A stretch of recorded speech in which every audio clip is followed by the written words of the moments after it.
Hi everybody, welcome to Professorate.com's video segments on the greatest museums of the world. I'm Rick Chambers, and today we are indeed going to go on an adventure, and we're going to look in detail at the greatest museums all around the world. So, you ask, what makes a great museum? Well, the obvious answer is the articles that they've got inside, and by that definition, there are great museums all across the globe. And in fact, to someone with passion and curiosity, the world itself, I guess, is one great big museum. But when Professorate.com decided to compile a short list of the world's greatest museums, we knew that we had to make some very tough decisions. We decided to choose those museums with the highest concentration of great art, or just really interesting stuff. We also decided to take into consideration the total experience that awaits the visitor. This then made the decision even tougher, because some of the greatest art can be found in museums where that experience is really kind of less than ideal.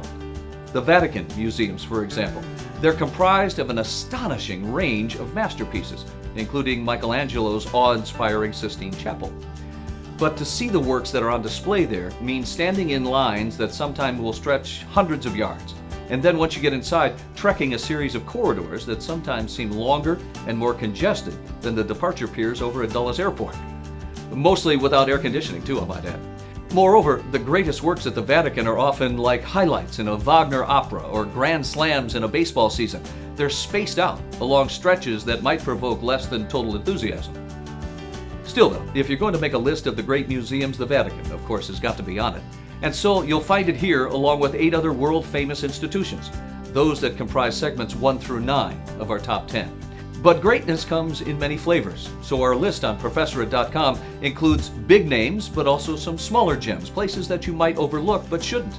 Places where maybe there are fewer of the star artists that you might already know, but where the offerings on display are so extraordinary that the visit might turn into a life-changing journey of discovery. Many of these names are listed in segment 10, Places to Explore. Now beyond this, we'll also mention a few museums where the collection alone might not be the main attraction, but where the museum building itself and the overall concept is so original and so appealing that the whole experience rates the highest recommendation. The Bilbao Guggenheim is an example of that, as is the Galleria Borghese in Rome, and then right here in the United States, of course, we've got the Frick in Manhattan, the Isabella Stewart Gardner in Boston, and the Getty Villa in Malibu, California. And just to push the envelope a little, we've also included a couple of museums which are both museums and wonders of the world in their own right. So, sit back, relax, and get ready now to learn about the greatest museums in the world. I'm Rick Chambers. Thanks for watching Professorate.com.